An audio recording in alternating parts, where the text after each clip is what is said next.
So it's now 2:30 in the morning, 1:30 in the morning in Thailand, and already Ajahn Chah's birthday. And usually, probably at this time, there'll be someone on the Dhamma seat in the Dhamma hall at Wat Papong, giving a talk.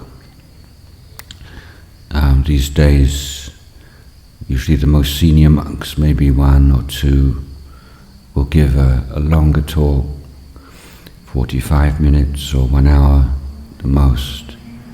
And then the talks will be 30 minutes long and continue until 5 a.m.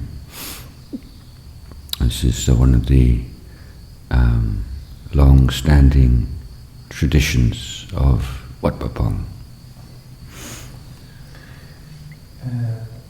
Quindi in questo momento in Thailandia è approssimativamente l'1:30 e probabilmente c'è a Wat Papong c'è uno dei monaci più anziani che siede sul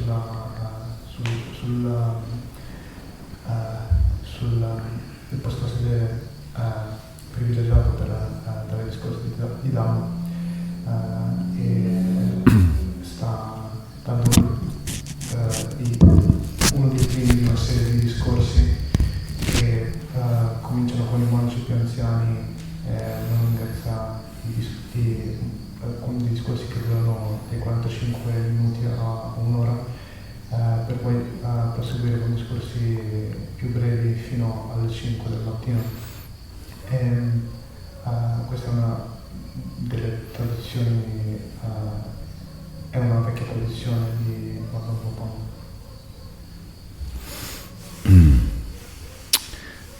Actually, I'm not such a great fan of these all-night Dhamma talk marathons. It used to remind me of when I was a teenager and go to these pop concerts over a weekend, and you'd hear so many bands one after another that you couldn't, after a while, it all just melded into one kind of long sound.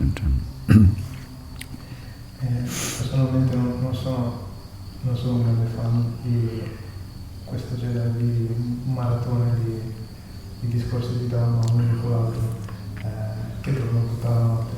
Mi ricordo di quando ero giovane andavo a sentire questi concerti di musica pop in cui una band si alternava all'altra e dopo un po' si dava tutto la stessa cosa. But anyway, it is a good time to remember our teacher, Ajahn Chah. This is when I arrived in Wat Papong in it's the full moon day of December 1978, and he was. Ajahn Chah at that time was 60 years old, and I thought he's so old, 60. And now I'm 64, and I think, yeah, actually he wasn't so old at that time. Ad ogni modo è una buona occasione per ricordare Ajahn Chah. La prima volta in cui lo incontrai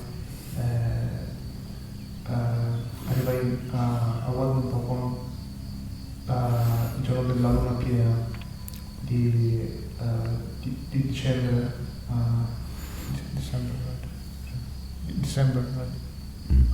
dalla Olimpiadi di dicembre del 1978. All'epoca Chah aveva 60 anni e pensai, oh, è così vecchio, e adesso io ne ho 64 e mio padre forse non era così vecchio. And it was 40 years ago, this year, that he had the operation on his brain to put a shunt into his brain to take fluid that is building up in his skull and to drain it out of his brain. And it wasn't a successful operation, and after a short improvement in his general condition, he went steadily downhill.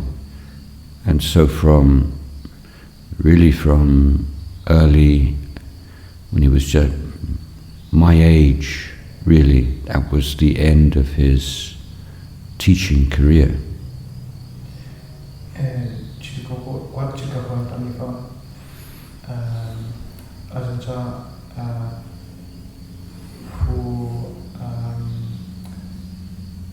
dovette affrontare un'operazione il cui scopo era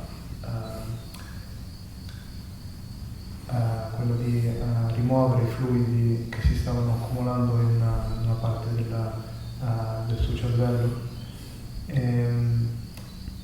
Fu un'operazione che non ebbe successo, le cose non andavano come sarebbero dovute, quindi dopo un breve miglioramento le sue condizioni continuarono a peggiorare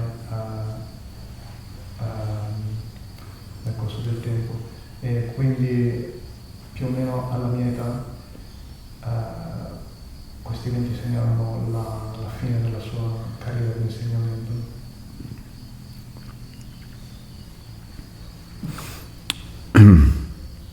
So the word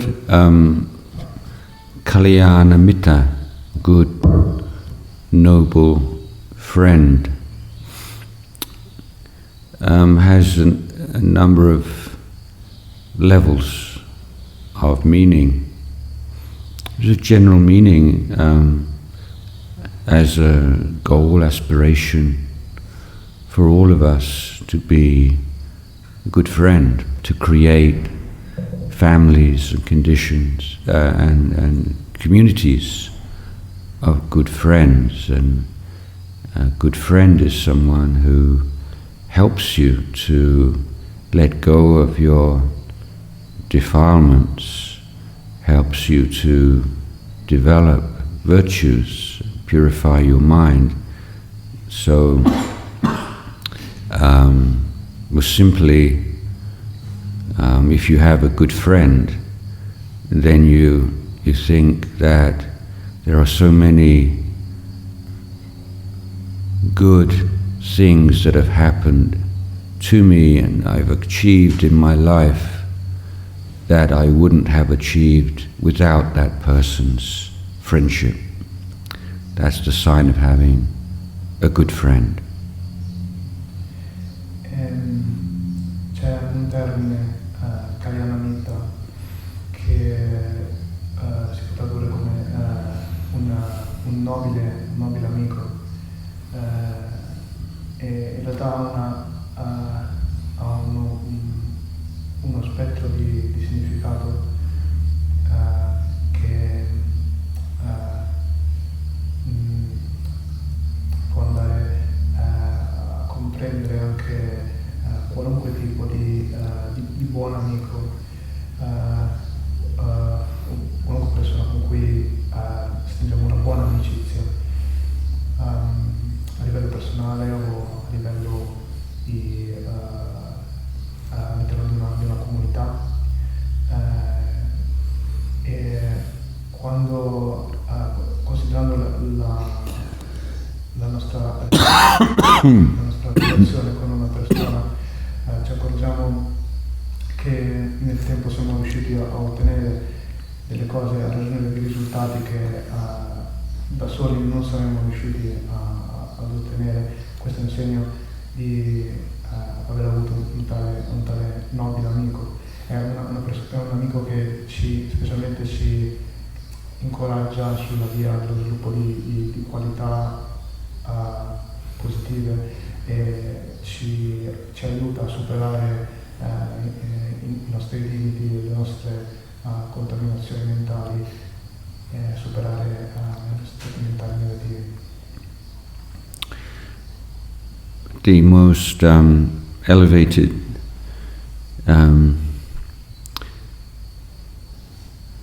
idea of the Kalyanamitta is as Kalyanamitta as spiritual teacher, and the concept, the view of the teacher as the ultimate good friend is one of the key, unique features, I think, of Theravada Buddhism. Nella sua accezione più elevata, il termine Kalyanamitta viene usato per riferirsi al nostro insegnante spirituale. Questa concezione dell'insegnante spirituale, del maestro spirituale come un amico è una caratteristica abbastanza unica della tradizione Theravada.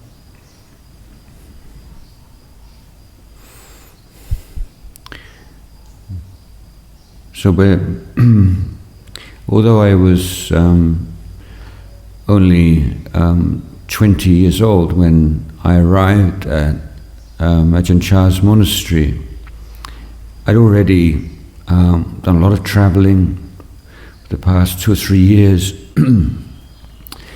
and visited a lot of different centers and monasteries and ashrams and all kinds of places, and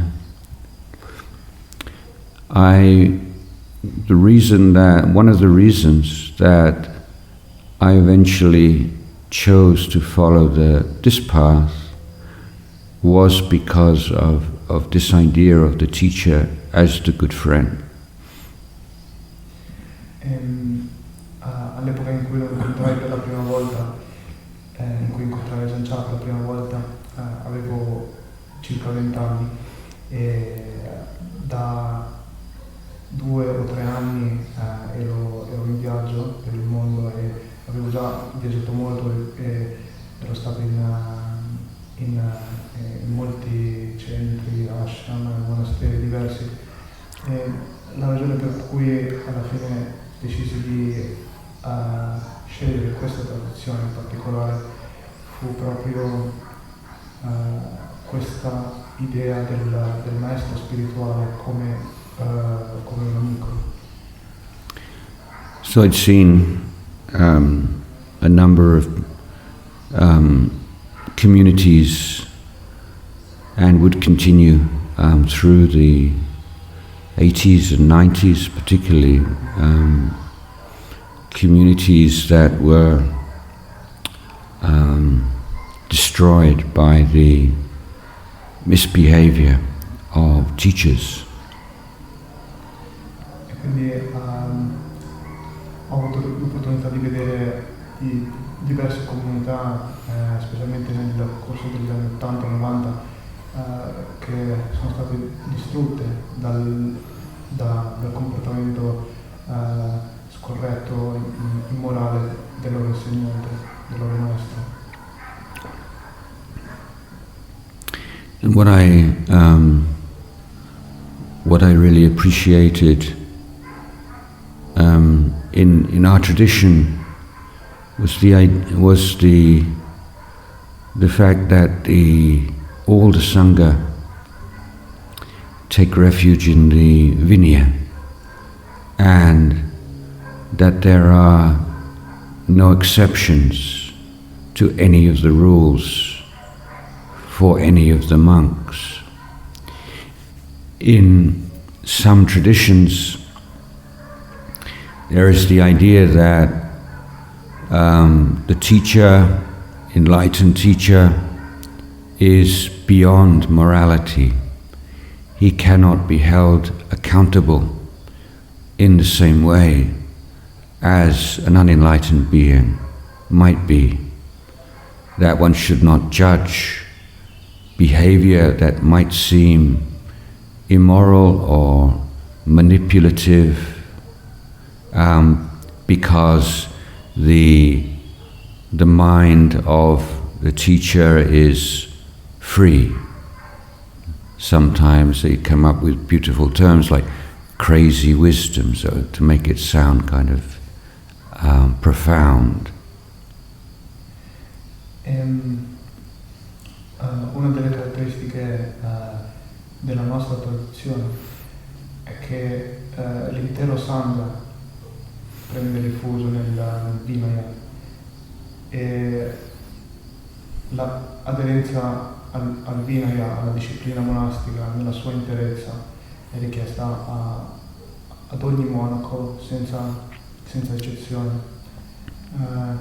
senza eccezione per nessuno e senza eccezione riguardo ad alcuna regola.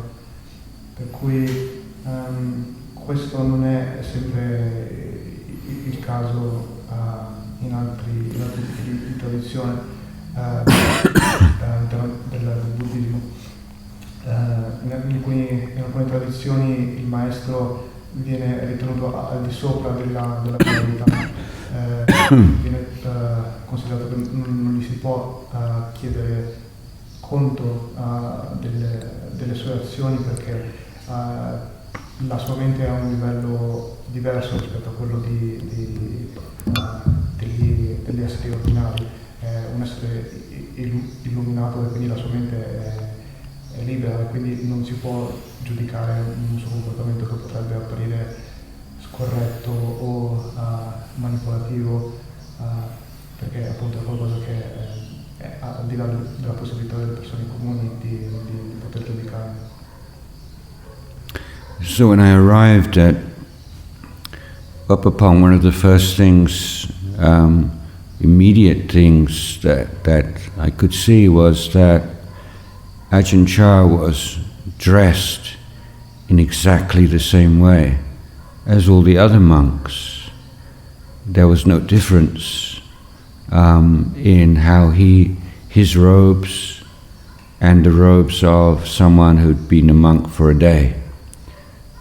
A monk who had been ordained for over 40 years and one who'd been ordained for a day, dressed the same, and it kept all the same rules. There was no except, oh, you don't have to keep this rule anymore. You're so wise and pure, you don't have to do that anymore. But there was the principle which he upheld is that the compassion of the great teacher is you keep all these rules even if you don't have to be a good example. So this is Theravada monastic ideal of compassion, is to be a good example. Una delle cose che mi colpì immediatamente quando arrivai la prima volta a Wat Pong fu che Ajahn Chah era vestito esattamente come ciascuno degli altri monaci. Non c'era differenza tra la sua maniera di vestire e quella di un monaco che magari era stato ordinato da un giorno. Il più giovane dei monaci ordinato da un giorno è un monaco di più di 40 anni di anzianità, di vita monastica. Erano vestiti esattamente alla stessa maniera e mantenevano esattamente lo stesso codice di regole. Questo è l'ideale Theravada di compassione. Un maestro non è tenuto, non si ritiene che un maestro sia al di là della disciplina morale in ragione del livello di saggezza, di purezza che ha raggiunto. Anche un maestro realizzato comunque mantiene tutte le regole della disciplina morale per essere un buon esempio per gli altri. Quindi questa è l'idea di compassione nella tradizione travana, essere un buon esempio. So there is a list of 7 qualities of the Kalyanamitta on this level, on the teacher level. And the first and the last of these virtues, I think, are connected. The first one is that the Kalyanamitta on this level inspires love and affection and devotion. Quindi la figura del Kalyanamitta ha una serie di qualità che vengono enumerate. La prima e l'ultima in particolare mi sono rimasti impressi, sono importanti per me. La prima è che il Kalyanamitta ispira amore nei suoi discepoli, amore e devozione.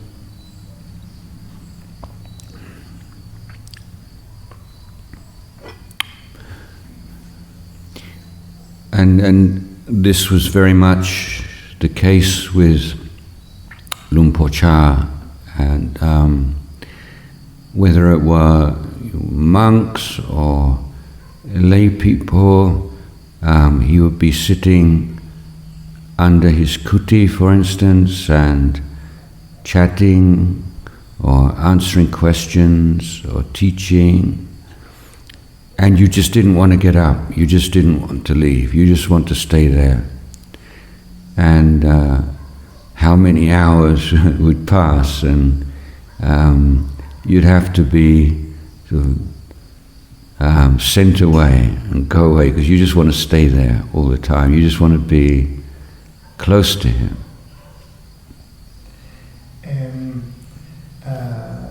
Una caratteristica di Ajahn Chah è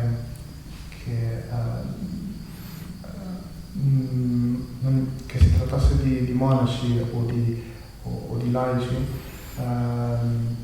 era disponibile a ricevere chiunque, magari di solito sedendo sotto al piano inferiore della kuti, della sua abitazione, dei suoi alloggi, e il tempo passava, era capace di intrattenere le persone che lo visitavano chiacchierando o tra domande e risposte o con i suoi insegnamenti, e a essere lì con lui semplicemente non ci si voleva alzare, non ce ne si voleva andare. Era necessario che alla fine ci venisse chiesto di andarcene, perché ci si decidesse ad andare. Era questo il potere della sua capacità di conquistare le persone.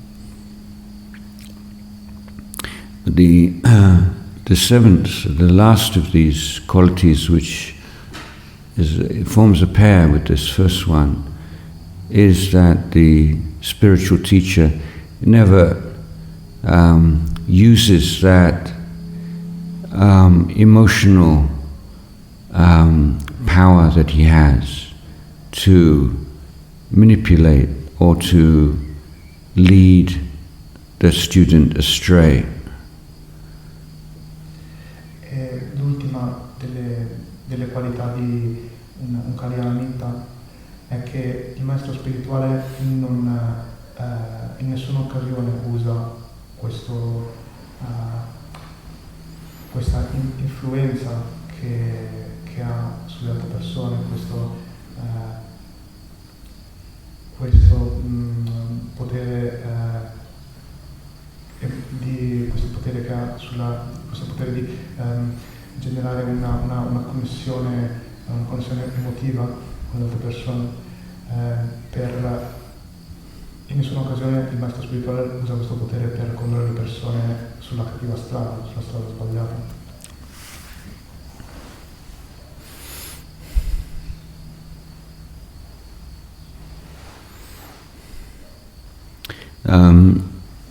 Other quality is the quality that the Kalyanamitta inspires respect.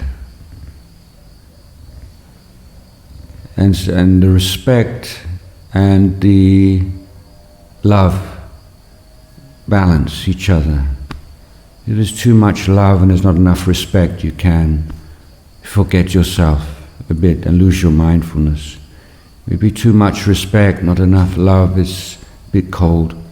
But the Kalyanamitta inspires this balance, this blend of love and respect. Un'altra qualità che il Kalyanamitta è in grado di ispirare è il rispetto.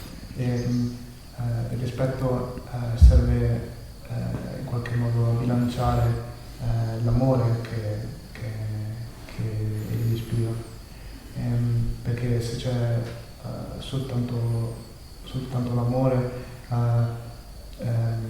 il discepolo rischia di perdere la sua consapevolezza, di diventare compiacente, mentre se c'è soltanto il rispetto la relazione rischia di diventare fredda.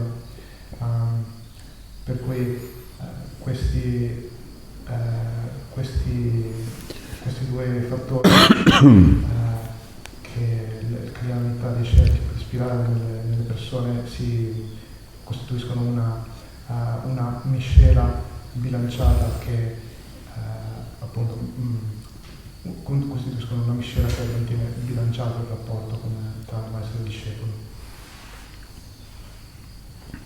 You could never totally relax in Ajahn Chah's presence.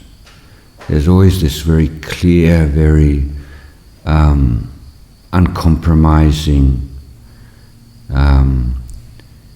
clarity of vision.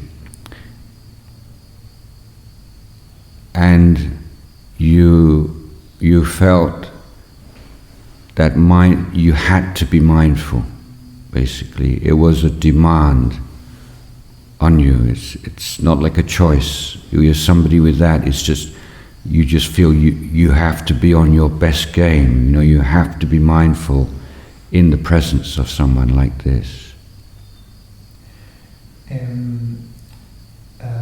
Con Ajahn Chah era molto chiaro, in sua presenza non era possibile rilassarsi completamente fino al punto di perdere la consapevolezza. In sua presenza era percepibile che c'era questo, era in qualche modo richiesto alle persone che stavano con lui. Si poteva sentire che non sarebbe stato ammissibile perdere la consapevolezza. Bisognava mantenere un livello molto alto di presenza.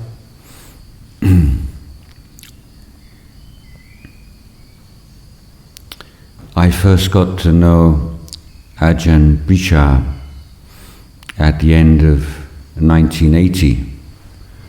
We were in the team selected. There was a constant turnover of monks and novices who would be his personal attendants. And I was a newly ordained monk. Chah was, how old were you? 13 years old. So you probably know Ajahn Chah's nickname is Cat. Male means cat. And he was like a little Siamese cat, and he is so sweet, little novice, and he was very devoted to Ajahn Chah, and Ajahn Chah loved him also and cared for him. But he, today, Ajahn Chah was telling me the story. I don't know, maybe some of you have heard this before, but he was the novice attendant for Luang Por Chah for about 4 or 5 months when he was first at Wat Pah Pong. And one day he was cleaning out room, and he was curious, and he opened, I think it was a drawer, and he found this ceramic representation of Ajahn Chah sitting in his robes under the umbrella with his bowl. And Ajahn Chah is just a kid from a small village. He'd never seen that kind of beautiful work of art. And he immediately thought of his mum and how she would love that. And he thought, I'm going to ask Luang Por if he'll give this to me so I can give it to my mum. But because of the respect that he had, he didn't ask immediately. And he also looked at himself. He said, I'm not looking after Luang Por because I want anything in return, but I've done my duty as best I can. And Luang Por has always been so kind and loving towards me. And it's not I don't think it's a big thing to ask for this from him. But I'll wait until it's the right time, right place, and then I'll ask him. Finally, he felt this was the correct time. And he asked him quite confident, because before this, Ajahn Chah had always been so kind and compassionate towards him. So he bowed to Luang Por and he said, Luang Por, Kap, he said, I found this ceramic tile with your impression on it, and I wonder whether I could ask for it.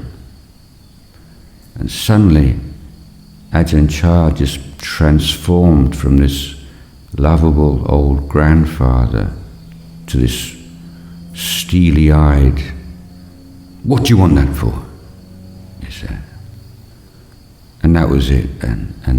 And little novice cat, he bowed and retreated, and feeling hurt and disappointed and just shocked that there would be that kind of response. And then a couple of minutes later, Ajahn Chah said in a very gentle voice, let's go for a walk around the monastery.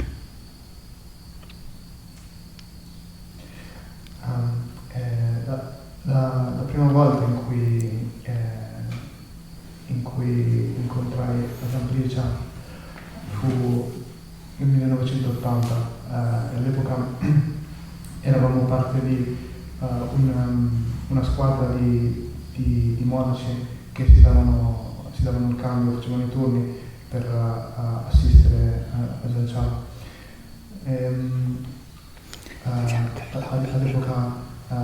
Jayasaro.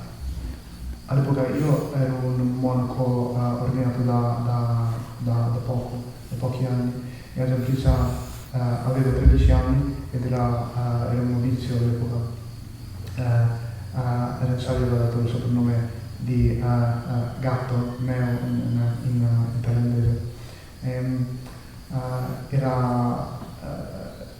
Era estremamente affezionato, estremamente devoto ad Ajahn Chah, e quindi c'è questa storia che mi ha raccontato di quell'epoca, che forse alcuni di voi hanno già sentito. Un giorno, mentre stavo pulendo la sua stanza, in un cassetto trovò un'immagine di ceramica che raffigurava Ajahn Chah, e la trovò molto bella. Non gli era capitato spesso di vedere, veniva da un'area rurale, da un villaggio, non gli era capitato spesso di vedere un'opera d'arte così bella. Penso che sarebbe piaciuto averla per donare alla sua madre, ne sarebbe stata molto contenta. E quindi pensò che l'avrebbe chiesto ad Ajahn Chah. Tuttavia, per rispetto nei suoi confronti, non lo chiese subito. Rifletté che comunque il motivo per cui lo serviva, lo assisteva, non era che voleva qualcosa in cambio,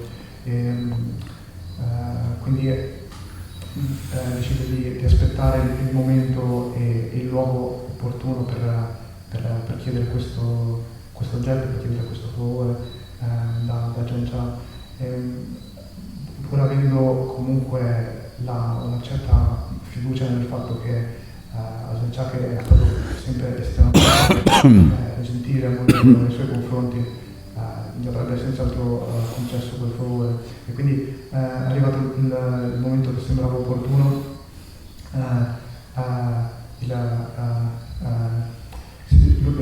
si inchinò davanti a Ajahn Chah e gli chiese appunto di avere questa rappresentazione di ceramica, per questa rappresentazione. Ajahn Chah improvvisamente si trasformò completamente dal carattere di padre amorevole che aveva, improvvisamente con uno sguardo estremamente freddo, penetrante, lo guardò e gli disse: per quale motivo lo vuoi? Per cosa lo vuoi?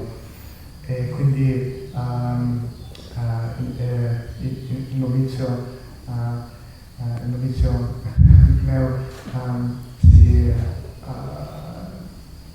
si inchinò nuovamente, si ritirò dalla presenza di Ajahn Chah, decisamente scosso e sconvolto per appunto aver ricevuto una reazione così inaspettata. Tuttavia dopo qualche minuto Ajahn Chah, cambiando nuovamente il tono di voce, tornando di nuovo in un tono amorevole e gentile, mi disse: ok, via, andiamo a fare il giro per il monastero. So 3 months later, Ajahn Jayasaro finished his attendant duties, and Ajahn Chah went off to another monastery. Ajahn Jayasaro was back at Wat Bapong, I think, and one day a monk returned from spending time with Ajahn Chah, and he came to see novice. He said, Luang Por gave told me to bring this for you. And it was the ceramic plate. So Ajahn Chah had never forgotten this and had always intended to give it to him, but he wanted him to learn how to wait and be patient and not to expect any advantage from being his attendant. Quindi passarono alcuni mesi e Ajahn Chah si spostò in un altro monastero, mentre invece Ajahn Chah all'epoca in novizio era di nuovo a Wat Papon, e a un certo punto arrivò un monaco a cercarlo da parte di Ajahn Chah e aveva qualcosa da dargli. Arrivò un monaco da parte di Ajahn Chah a cercarlo e aveva qualcosa da dargli, aveva questa raffigurazione di ceramica, per cui in realtà Ajahn Chah non si era mai dimenticato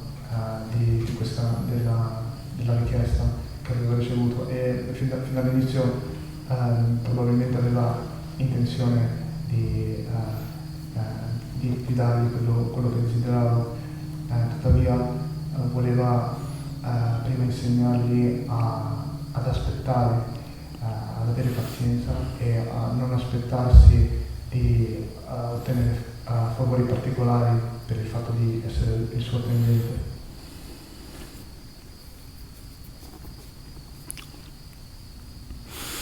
So the third quality is the one I mentioned briefly before. Is, we say pavaniyo in Pali, and there are two meanings of this. One is that a teacher is someone who inspires you to follow in his or her footsteps, to emulate their practice. And the second meaning is that in their presence you grow in the Dhamma and the Vinaya.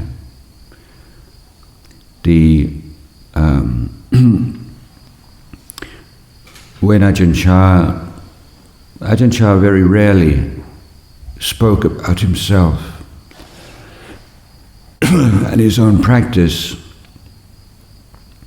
but when he did, it was usually about all the problems he used to have and all the defilements he had when he was a young monk. And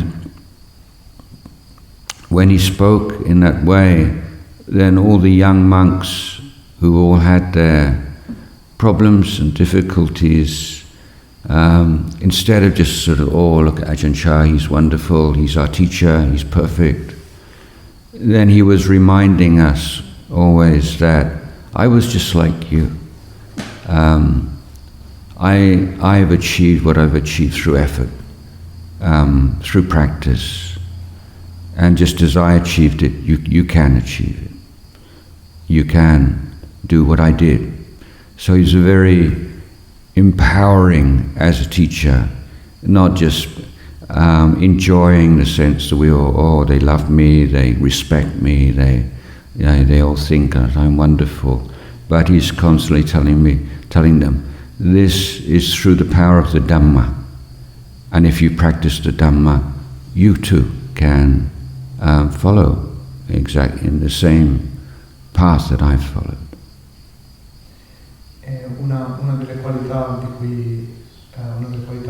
della Kamyanamitta di cui parlavamo prima è quella di essere, in Pali si dice bhavaniyo, che è un termine che si può tradurre come, si può spiegare come una persona che ispira gli altri a seguire le sue orme, a praticare nella maniera in cui lui ha praticato, o anche qualcuno nella cui presenza qualcuno in compagnia del quale le persone possono crescere, le loro qualità positive possono svilupparsi. E quindi una caratteristica dell'insegnamento di Ajahn Chah è che quando gli veniva chiesto di parlare della maniera in cui aveva praticato, piuttosto che parlare di ciò che aveva ottenuto, di ciò che aveva raggiunto, gli piaceva parlare delle difficoltà che aveva incontrato, di quanto erano forti, di quanto erano stati forti le sue contaminazioni mentali, di quanto aveva dovuto lottare, e questo aveva l'effetto di evitare che i discepoli si facessero questa immagine idealizzata del maestro come essere perfetto, e quindi lo mettessero sulla diciamo, appunto come metterlo sull'altare e adorarlo in maniera passiva. Invece questo approccio era molto, dava potere ai suoi discepoli, nel senso che li ispirava a ottenere, gli dava fiducia nella propria capacità di ottenere attraverso la pratica le stesse cose che lui aveva ottenuto. So I don't want the talk to go on beyond an hour this evening, and so there's still a lot more, so much more to talk about. So I'm going to just summarize the last three points. But the good news is that on Sunday, Ajahn Chandapalo is going to sort of continuing in the same theme, I think, and giving some readings and more reflections. So we will be hearing more on this kind of topic. But the three remaining points, firstly, the Kalyanamitta is very patient with his students or her students, and Ajahn Chah would physically, the endurance that he demonstrated in his later years when he was very ill, he would still insist on receiving guests who came. But by this time he was very famous, and every day there would be people coming from all different parts of the country. And it was constant headache for the attendant monks. Say, Lumpo, you don't have to go out and speak to these people, just you need to rest, you're not well. And he would say, well, they've come so far, they've driven 2 or 3, 4, 5 hours to come here. How could I not speak to them? And in earlier years, even when he had malaria, if he had people come to see him and wanting to hear the Dhamma, he would get up from his mat and put on his robe, go down, speak with people and share the Dhamma with them. And his students were a varied group. They weren't all great monks. Some of them didn't turn out very well at all, and caused him a lot of problems. And yet he never ever showed signs of being discouraged or wanting to give up. He was patient he understood people's defilements, and his determination was to train and to teach and to share his understanding as best he could with others. Quindi non vorrei prolungare troppo questo discorso, ma in ogni caso avrete l'opportunità di sentire dell'altro. Domenica Ajahn Jayasaro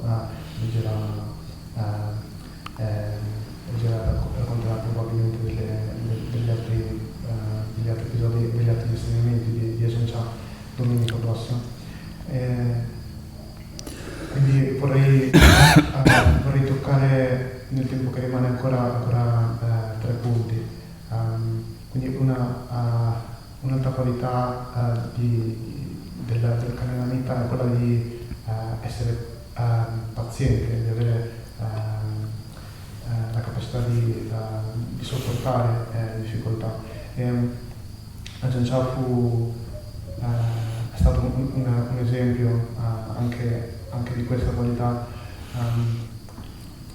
sia con la sua capacità di resistenza fisica, anche nell'ultimo periodo della sua vita, quando era molto malato. Tuttavia, siccome era anche molto famoso come insegnante, c'erano persone che venivano a vederlo, venivano a visitarlo continuamente e da tutte le parti del paese, per cui era una battaglia costante, un problema costante per il monaco che gli faceva da attendente al momento, di cercare di convincerlo ogni volta, non devi sentirti in obbligo di vedere queste persone, se tu hai bisogno di riposare, non stai bene.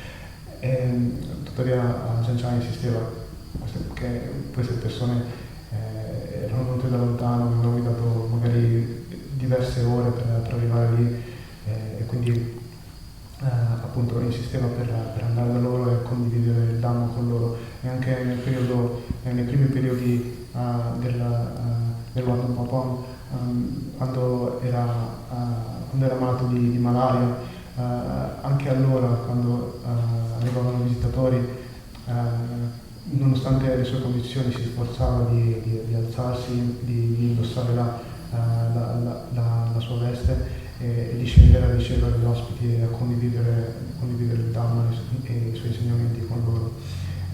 Anche per quanto riguarda la pazienza riguardo ai suoi discepoli, alcuni i suoi discepoli erano un gruppo abbastanza variegato, alcuni diciamo che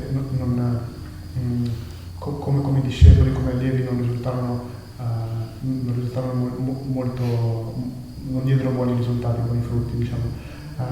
Tuttavia Ajahn Chah, anche di fronte a questi insuccessi, diciamo, non si scoraggiò, e invece appunto aveva la capacità di continuare ad avere fiducia in questa pratica di insegnamento e di educazione di tutte le persone che venivano a cercare la sua guida.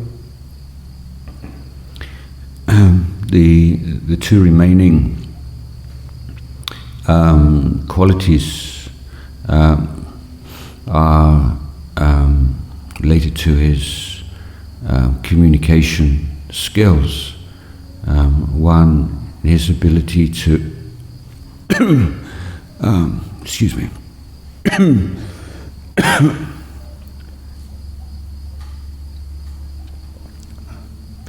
to adapt teachings and language, idiom, according to his audience.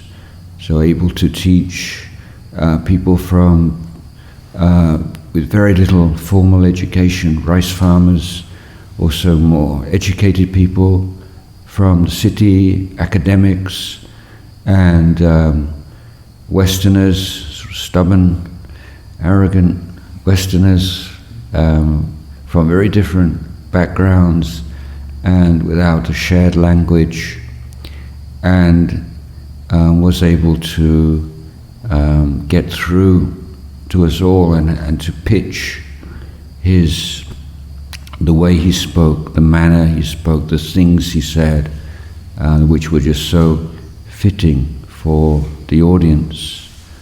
And lastly, he had this quality of being able to teach very profound topics in a very simple style. And this is for instance, I'm sure you're familiar with this, and it's for which he's very famous.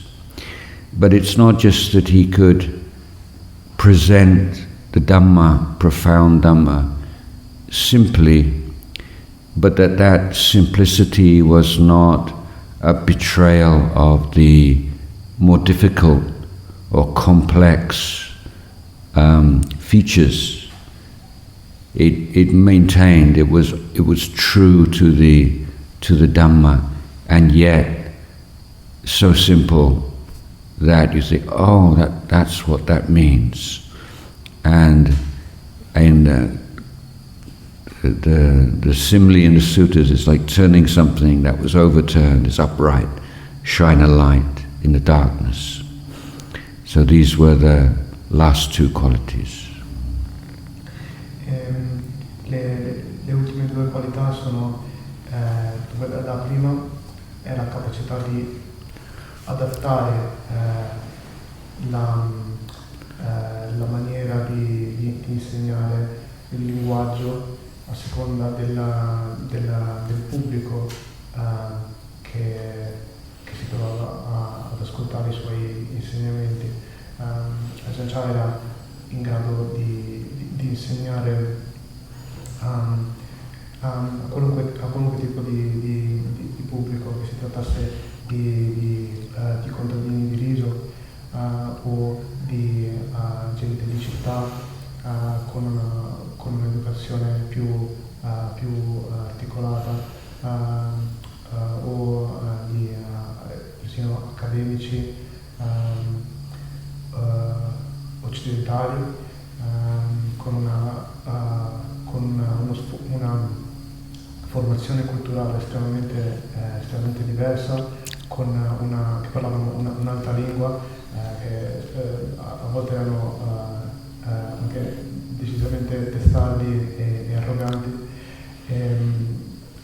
Tuttavia era in grado di raggiungere ciascuna di queste diverse categorie di persone, adattando il suo stile di insegnamento e il suo linguaggio alla maniera in cui presentava i suoi insegnamenti.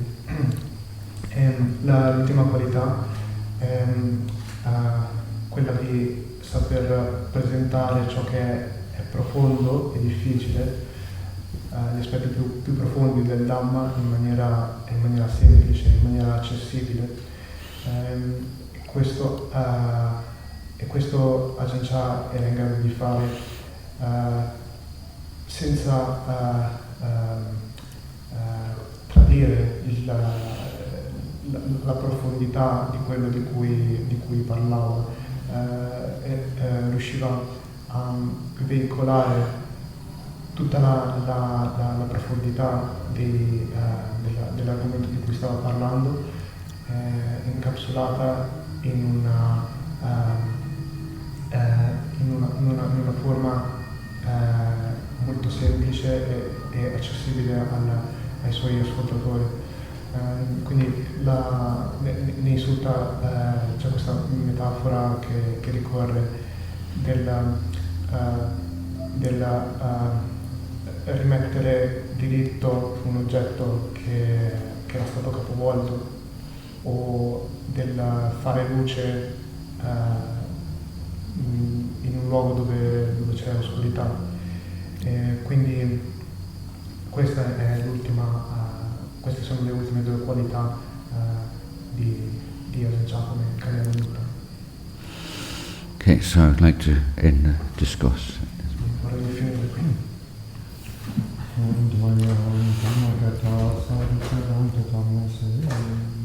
Sadhu.